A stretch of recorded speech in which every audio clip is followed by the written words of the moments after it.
Esainai el heharim me'ayin yavo ezri Esainai el heharim me'ayin yavo ezri Ezri me'im Adonai Ose shamayim va'aretz Ezri me'im Adonai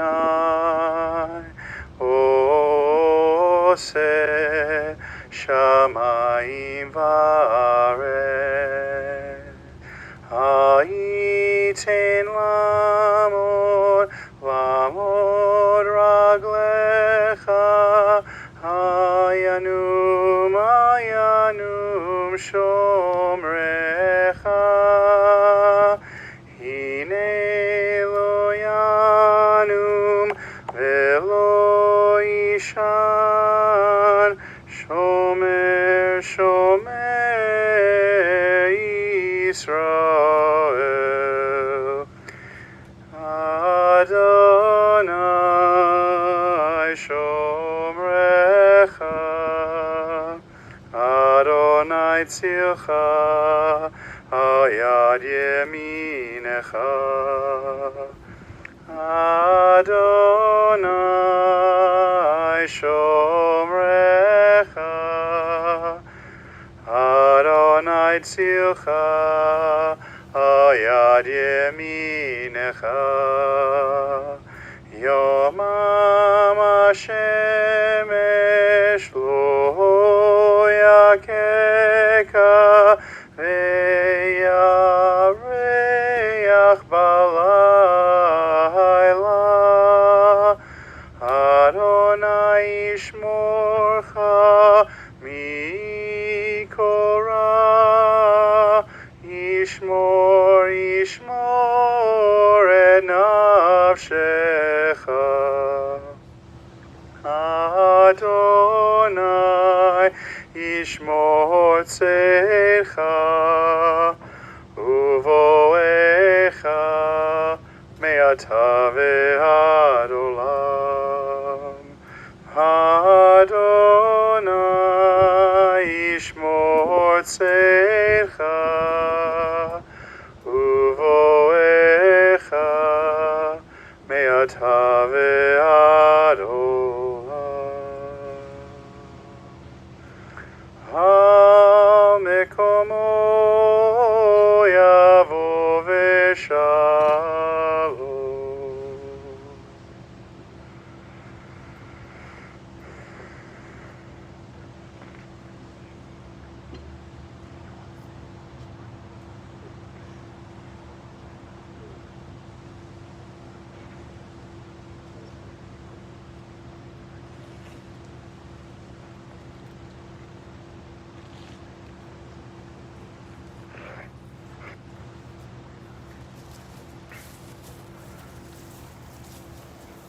Shir L'Ma'alot, a song for those who ascend.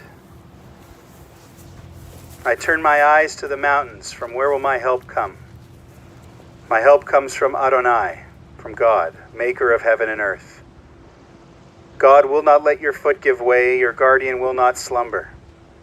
You see, the guardian of Israel neither slumbers nor sleeps. God is your guardian, your protection at your right hand. By day the sun will not strike you, nor the moon by night. God will guard you from all harm. God will guard your life. God will guard your going and coming, now and forever. May Martin Bricker go unto God in peace.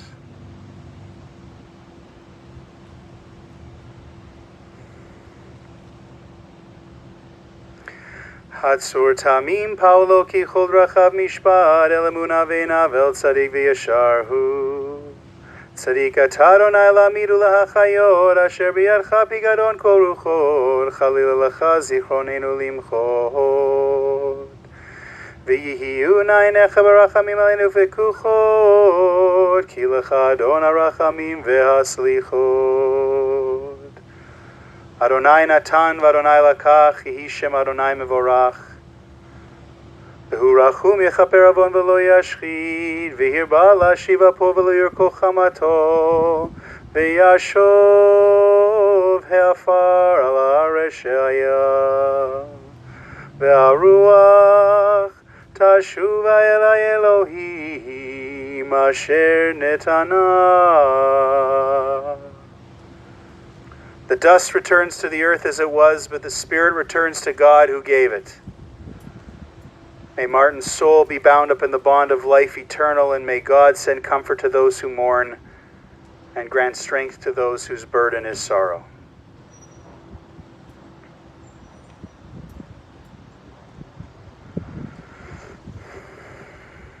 Thank you everyone for coming. Thank you everyone who has tuned in to the online broadcast of the service. If you're not able to be with us here in person at the cemetery, whether you're here or there, thank you for joining together as a community to give courage and strength to Martin's family who are now in mourning, and to honor Martin Bricker. To pay him the ultimate respect of accompanying him here to his final resting place, and to say goodbye as we celebrate and honor his life.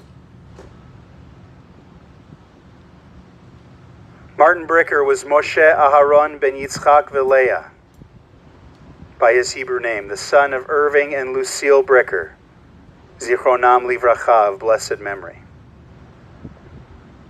He passed away Sunday, the 27th day in the Hebrew month of Sivan,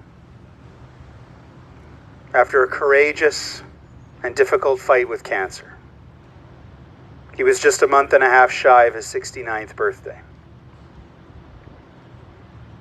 Martin is deeply missed by Debbie, his wife of nearly 41 years, his son David, daughter Ivy, and son-in-law Nick, by his brother-in-law Michael, sisters-in-law and brothers-in-law Leslie and Lori, Harriet and Martin, his beloved nieces and nephews, Eitan and Avia, Rachel, Michaela and Matthew, Tali and Ryan, as well by many dear friends, including the family wanted me to give a special acknowledgement and thank you to Hope and Howard Morey and their children, Josh and Samantha, who were very much like family to Martin, Debbie, David, Ivy, and Nick. Martin was predeceased by his parents, Irving and Lucy, by his grandmother, Tybal, and by his beloved sister, Marilyn, all of blessed memory.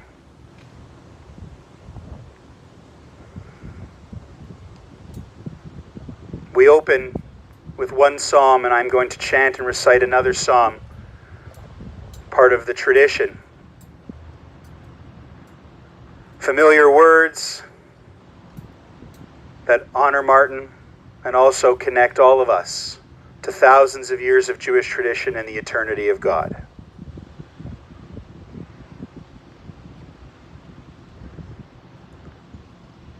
Adonai roi lo echsar binot deshe yarbitzeni al mei menuchot yenahaleni nafshi yeshovim yancheni v'maglei tzedek leman shemo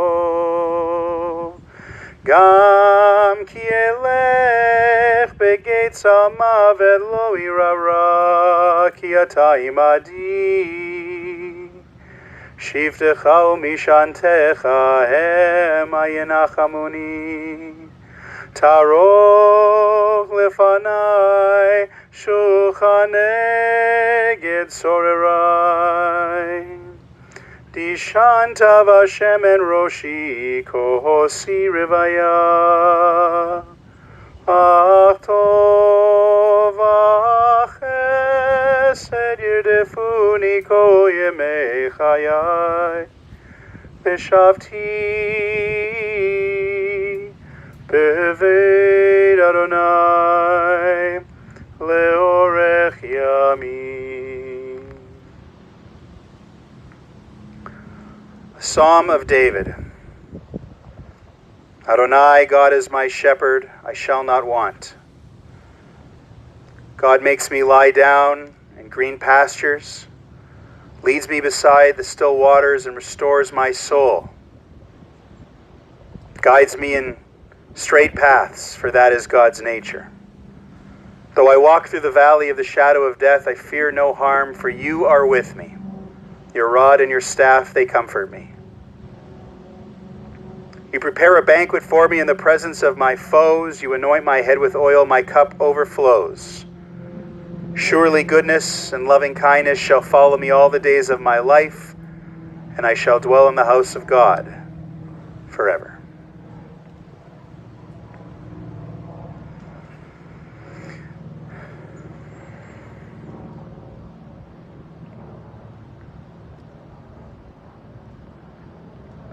In Jewish tradition, there is a saying I've repeated too many times at ceremonies like this where we say goodbye to someone far too soon. Death is better than a life of pain, and eternal rest is better than a constant sickness. It is our hope, our prayer, that Martin is now at peace, and that any suffering and pain in which he had to endure recently, over the last several years, no longer plagues him. I'm fortunate to say that I've known Martin Bricker for many years. Decades, in fact. I grew up with David and with Ivy. David's a year older than me, Ivy a year younger. And just 2 months ago, we had the occasion to be together. Many of you were there as we celebrated Ivy and Nick's wedding, which was a truly special occasion and an honor for me to be there and to officiate that. Again, I have an honor today to be here as we honor Martin. And so when I started reflecting personally on what I thought of Martin Bricker, I couldn't get past the very first thought that every time I saw him, and I told his family this, I could never understand why he had such a serious face. He had a very serious face. And the funny thing is that it really belied his nature. Because Martin Bricker was a gentle, sweet, caring, and sensitive man. Calm, honest, and very funny, with a truly wicked sense of humor. When he would tell a joke or laugh at a joke, and his seriousness in his face would give way to a fantastic laugh, that was when his true essence and soul came out.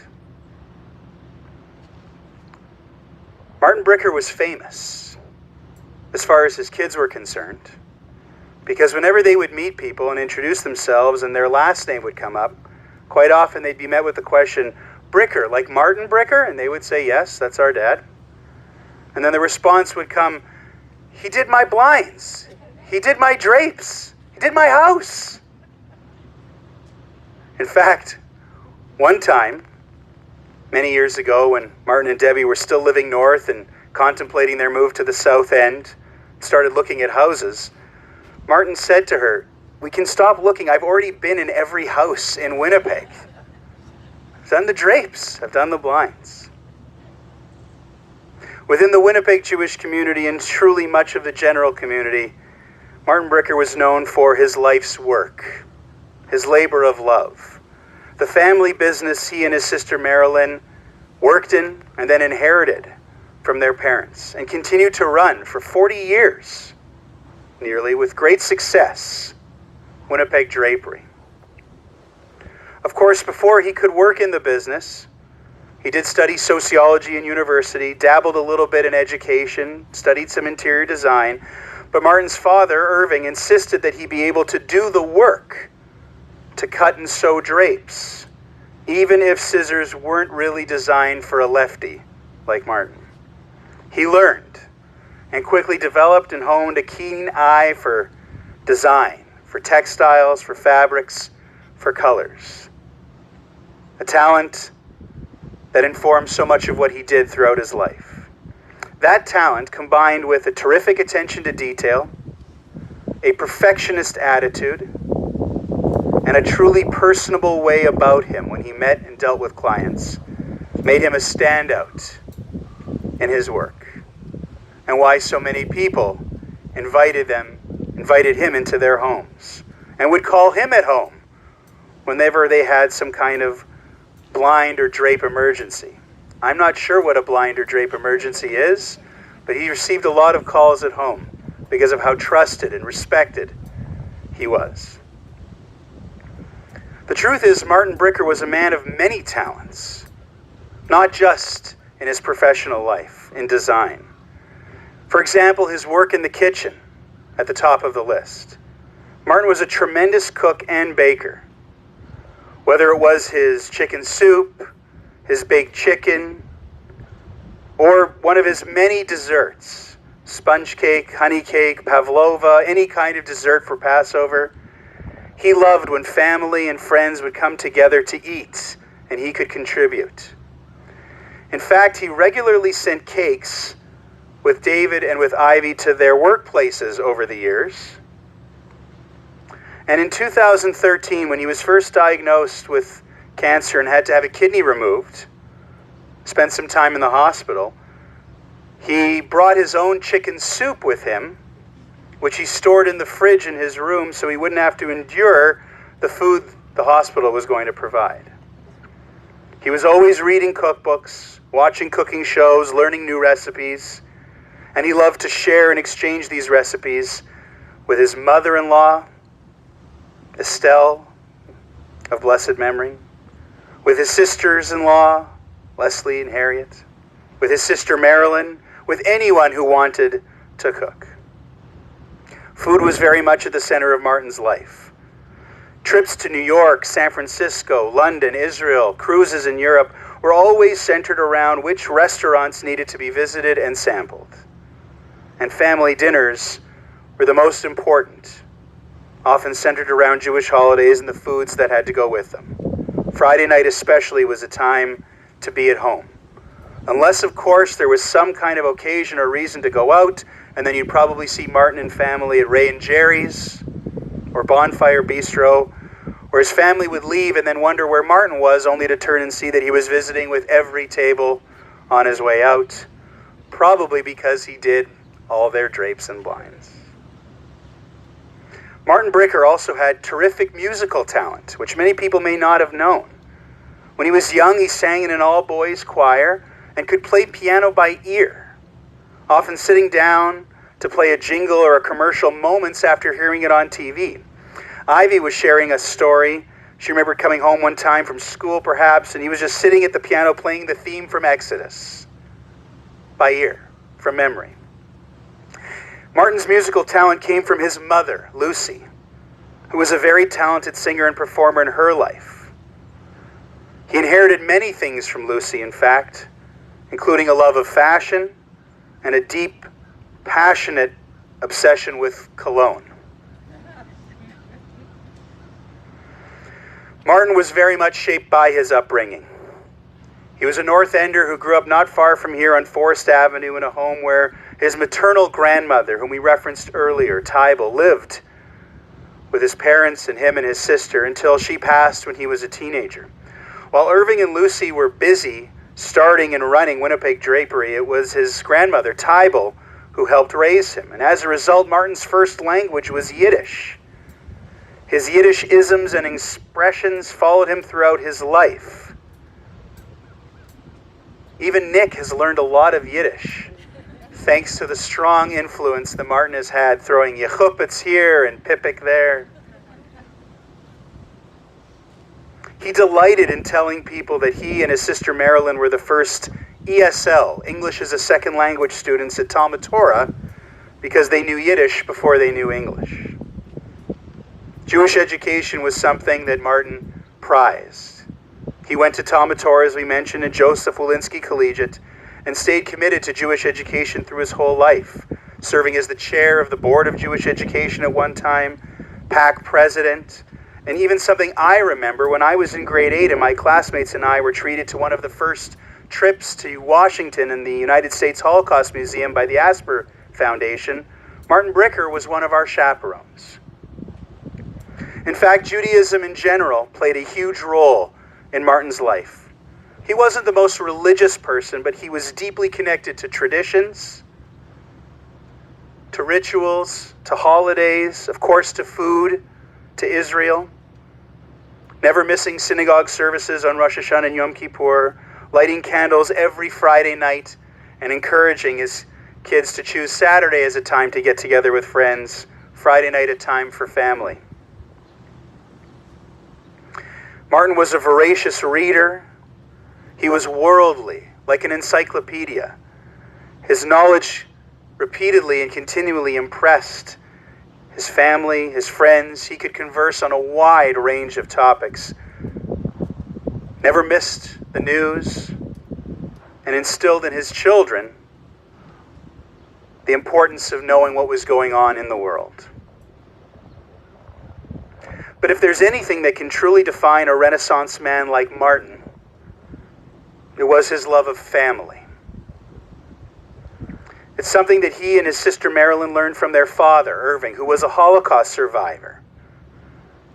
That family comes before and above all else. Martin was incredibly close to his younger sister, Marilyn. They were attached at the hip, as their families would say. Not only did they work together for decades, they regularly went for lunches, talked on the phone, saw each other in their off-work time. Marilyn didn't love flying, so whenever Martin and Debbie would go on trips through work, Martin never came back empty-handed, always sure to bring something back for her. When she passed in December, Martin remarked that he had lost more than a sister. He had lost his best friend. Martin was a devoted husband to Debbie. This August would have been their 41st wedding anniversary. They married not long after they met. I don't think Debbie realizes that they were kind of set up, but they were.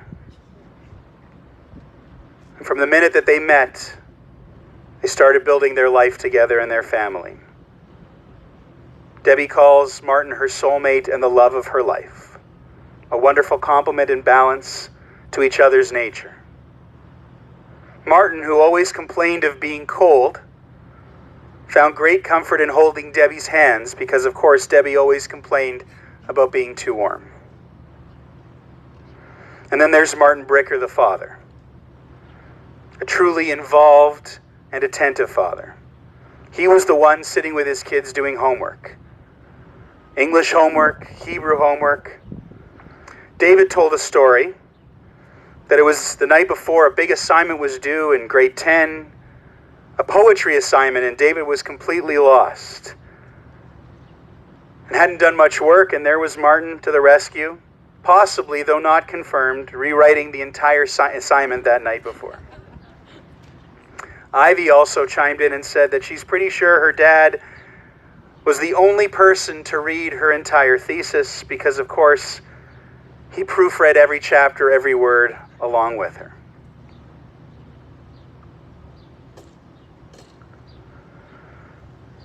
Martin Bricker left an impression on everyone he met, because he was a mensch, a good, honest person. Whether your dealings with him were in business, from childhood, or possibly Winnipeg Beach, where he spent so many summers as a kid at the Bricker family cottage on Park, as the parent of one of his kids' friends, as a relative, or someone you just knew through the community. Martin Bricker was a good man. Again, he was a mensch. The rabbis in Jewish tradition teach that there are 3 crowns: the crown of royalty, the crown of priesthood, and the crown of a good name. But they stress that the crown of a good name exceeds them all.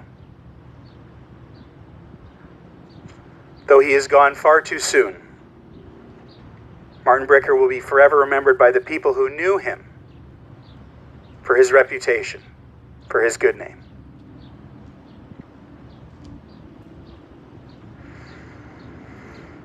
It's my honor to chant the El Malei Rachamim, the memorial prayer in honor of Martin Bricker.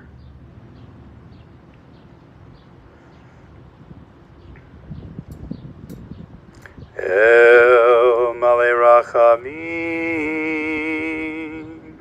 Shochein Bameromi,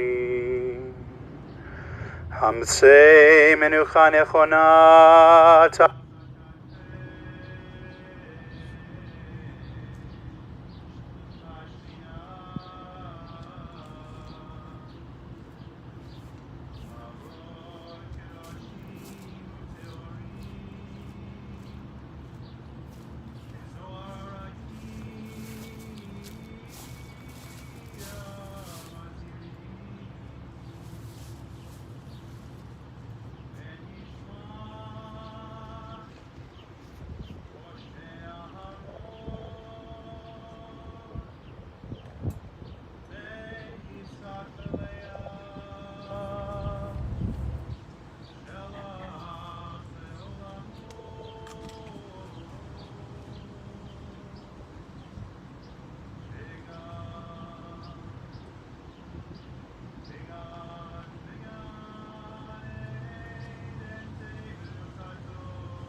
Exalted, compassionate God, grant infinite rest in your sheltering presence among the holy and the pure, the soul of Martin Bricker, son of Irving and Lucille, who has gone to his eternal home. Merciful one, we ask that he find perfect peace in your eternal embrace. May his soul be bound up in the bond of life. May he rest in peace, and let us say, Amen.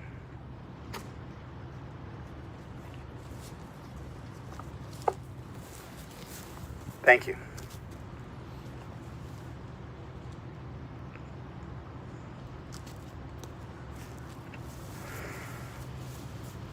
I wanted to offer one more reading.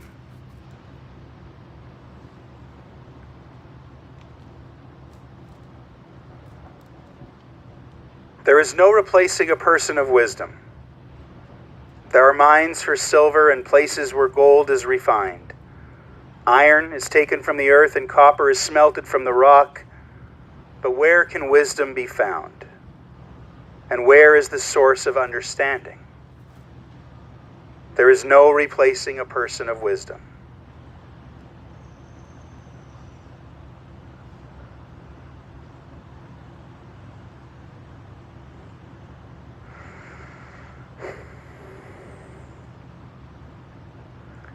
I wanted to thank everyone who has reached out to the family on behalf of the family, and encourage people to keep sending your messages, text messages, emails, phone calls. The family has chosen a private Shiva. But if you'd like to reach out, again, we encourage you to do so. To contact Debbie, David, Ivy, and Nick. To share your memories and your thoughts and feelings. To help them through this very difficult time. In a moment, we will turn to the words of the mourner's Kaddish, and then we will conclude our service with the familiar ritual of shoveling earth into the grave. The family will lead us, but everyone is invited to participate in this mitzvah, this righteous act we do without hope of any reward, something truly selfless. It ties into what we mentioned in the opening. The ultimate form of respect is to accompany someone to his final resting place. It's our way of laying Martin to rest with our own hands. Kind, knowing, sorrowful hands. Hands that once held his hands. When it comes to the shoveling, different people have different customs. Most people pour 3 shovelfuls of earth. Some people use the front of the shovel, some people use the back. Some people return the shovel to the earth as if reluctant to pass it on to the next person. Some people pass it. Whatever is the custom with which you are most familiar is the custom you should embrace, so that we can do this together as a family and as a community. There are shovels from both sides once the family leaves and we take turns. There's also a small pail here with a small shovel in case any of these shovels are too daunting or overwhelming, but you still want to participate. And as always, please be careful with your footing around the grave site. With mud and rain in recent days, just be very mindful and be very careful. Earlier in the service, we spoke the words of Job, and we say them again. Adonai natan v'Adonai lakach, yehi shem Adonai mevorach. God, you have given, God, you have taken away, blessed be the name of God. May the memory of Martin Bricker be a blessing, as we mark that his essence will never leave our hearts and our souls. The mourner's Kaddish. Yitgadal v'yitgadash shemei Rabah. Be'alma divrach chirutei v'yamlich malchutei. B'chayechon uvyomechon uv'chayei dechol Beit Yisrael. Ba'agala uv'izman kariv v'imru amen. Yehei shmei Rabah mevorach le'alam u'lamei almaya. Yitbarach v'yishtabach v'yitpa'ar v'yitromam v'yitnaseh. V'yithadar v'yitaleh v'yitalal shemei dekudsha b'riku. Le'ela min kol birchata v'shirata tushbechata v'nechemata da'amiran be'alma v'imru amen. Yehei shlama Rabah min shemaya. V'chaim aleinu v'al kol Yisrael v'imru amen.